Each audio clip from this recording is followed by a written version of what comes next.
Assalamu alaikum to all the audience and especially to my beloved, respected brother Zakir Naik, Dr. Zakir Naik. It's been a long time since I see you. Last time I used to see you in Penang. Now you are no more coming to Penang. You know, there are some problems, okay. But I am from Penang. I come all the way to see you personally with my whole family. They want to see you live. MashaAllah, always watching in TV. Now they want to see you live. Okay, Alhamdulillah.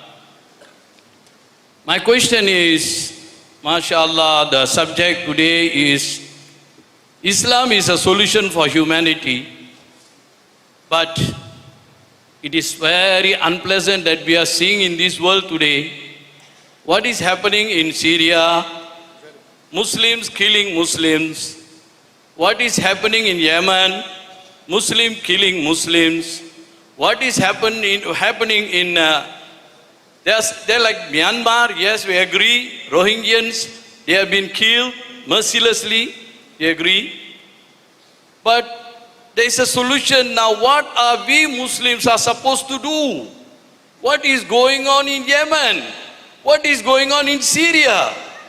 These helpless men, women and children being killed, murdered.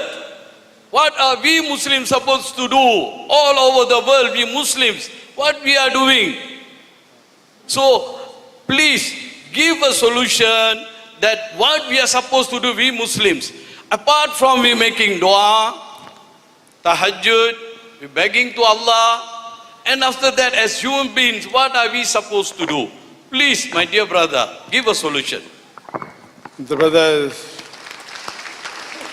asked a very important question, a very relevant question, that today we find that in many of the Muslim countries, we find that there are wars and Muslims are being killed, whether it be Yemen, whether it be Syria, whether it be Rohingya, whether it be Afghanistan, whether it be Iraq, and most of these countries are Muslim countries. What is the solution besides doing dua?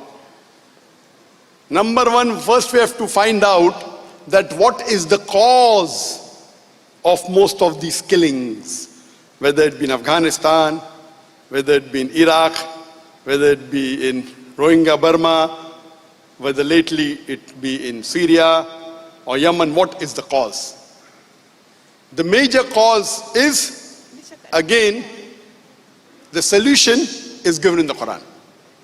The cause is that we find that the enemies of Islam, my main focus of my talk today was that how the enemies of Islam are trying to malign Islam, and how the enemies of Islam are justifying to attack the Muslim countries.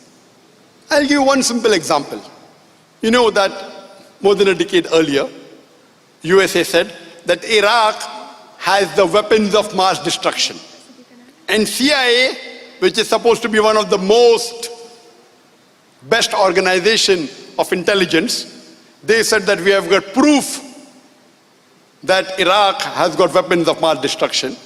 Not that I'm a fan of Saddam Hussein. I know that he may not be a very good practicing Muslim. But what right does USA have to interfere with Iraq?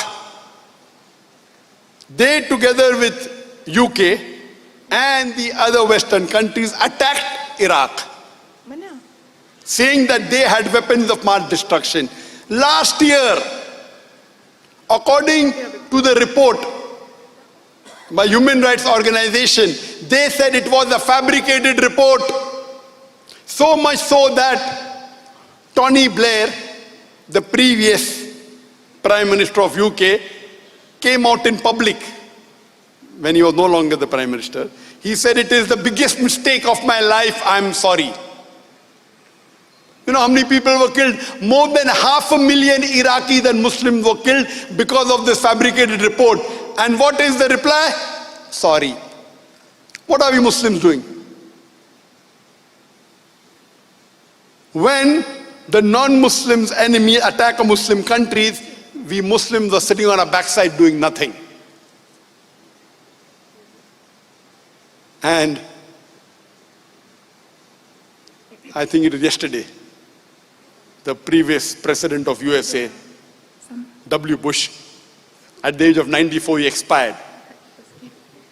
He was one of the cause for the start of the 9/11. Then followed by attack on Iraq by the next presidents of USA. What was the main purpose? Was to get hold of the oil of Iraq. They fabricate a thing, and it was shown that they paid $540 million. USA paid $540 million to create a fabricated video to prove that Iraq had weapons of mass destruction. $540 million to make a video. We Muslims, what is the fault of the Muslims? We are not united. In Afghanistan, when Afghanistan had a war with Russia, Soviet Union, which was enemy of USA, the USA takes help of the Muslim country along with Afghanistan to take out Russia. Hillary Clinton said in a video that they spend $8 billion in supporting the Afghanistan and creating Taliban to fight the Russians. They create and then say that they are terrorists. Who is the bigger terrorist? The person who does the act or one who creates? The person who makes the person a terrorist. Who's the bigger terrorist? What are we doing? Nothing. They send clusters bomb in the country which is one of the weakest countries in the world, Afghanistan. They send cluster bomb. The bomb goes down and then it disintegrates into various bombs, killing thousands, tens of thousands of Afghani. What did the Muslims do? Nothing. The problem is that we Muslims are united. All these, what you find, all the war zone, when the Muslims are being killed, who is supporting the killing of the Muslims? Non-Muslims. Who's the one who engineered most of the places? You'll find it's a fabricated things created by the enemies of Islam to attack the Muslim country, whether it be for oil, whether it be for money, whether it be for power, whether to attack or destroy the enemies. So previously the biggest enemy of the USA before 9/11 was communism, was Russia. So they joined hands with the Muslim countries to take out Russia. The solution to this problem is given in the glorious Quran, in surah Imran, chapter number 3, verse number 103, where Allah says, وَاعْتَصِمُوا بِحَبْلِ اللَّهِ جَمِيعًا وَلَا تَفَرَّقُوا. Hold to the rope of Allah strongly and be not divided. The rope of Allah is the glorious Quran and the authentic hadith of Muhammad sallallahu alaihi wasallam. If we Muslims hold strongly to the rope of Allah and the authentic sayings of Muhammad sallallahu alaihi wasallam, we will be on top of the world. If you read the history, before the Quran was revealed, the Arabs were looked down upon. It was called as Yawm al-Jahiliyyah, the days of ignorance. After the Quran was revealed, the Arabs became on top of the world.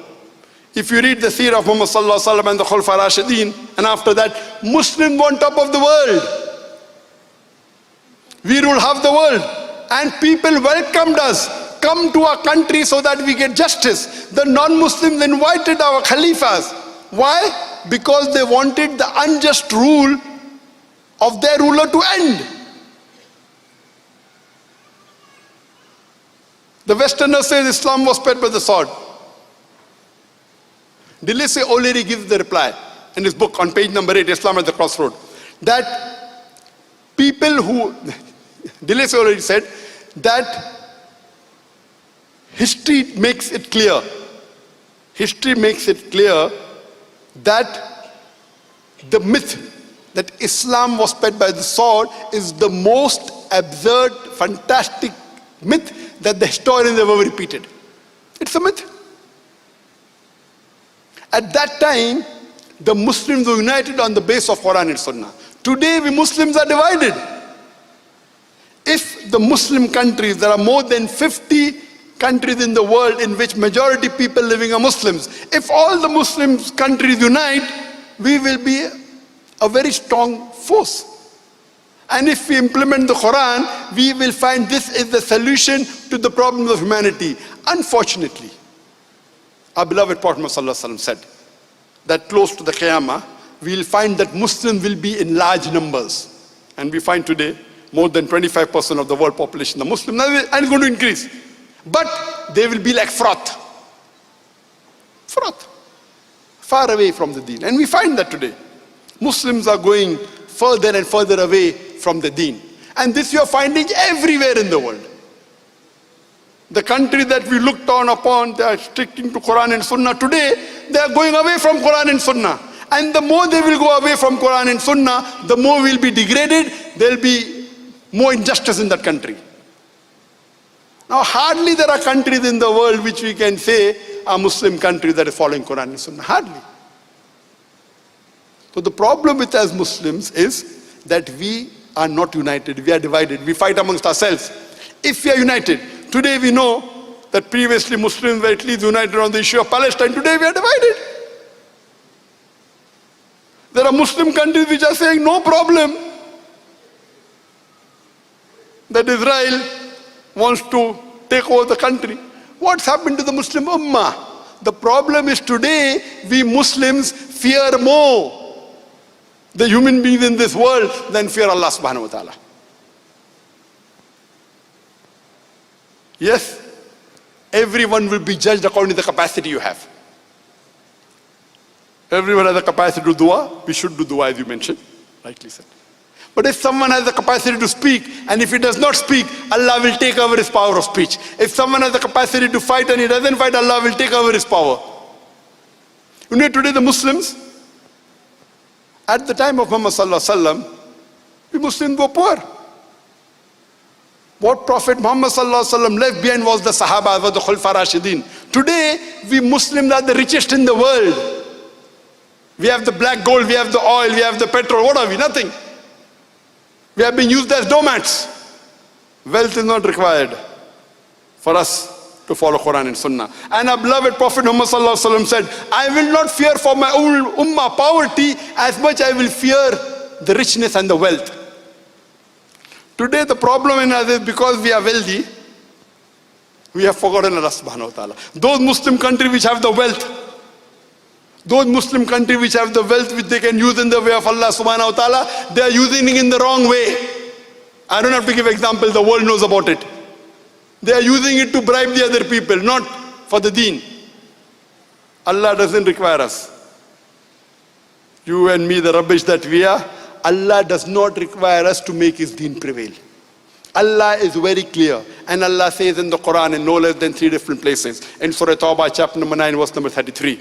In Surah Fatah, chapter number 48, verse number 29. And Surah Saf, chapter number 61, verse number 9, Allah says, هُوَ الَّذِي أَرْسَلَ رَسُولَهُ بِالْهُدَى وَالدِّينِ الْحَقِّ لِيُظْهِرَهُ عَلَى الدِّينِ كُلِّهِ. That Allah sent His messenger with guidance and the religion of truth so that it will prevail over all the other religions, all the isms.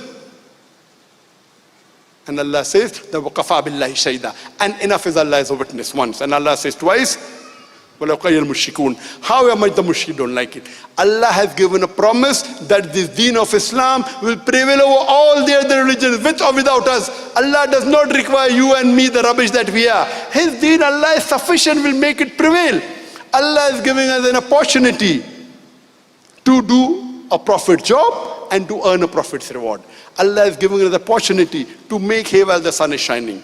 And wallahi, we Muslims are going away and away from Allah and His Rasul. The only solution is we go back to Allah and His Rasul, go back to the Quran and the Sahih Hadith, and inshallah you'll find that there will be peace. And the Hadith of Muhammad sallallahu alaihi wasallam said that before the world ends, Muslims will rule the full world for 7 years. And that would be the best years. And we pray to Allah subhanahu wa ta'ala, we don't know when that will come. We pray that may Allah make us live to see those years. So the solution is the Muslims should be united on the basis of Quran and the Sahih Hadith. Hope that answers the question.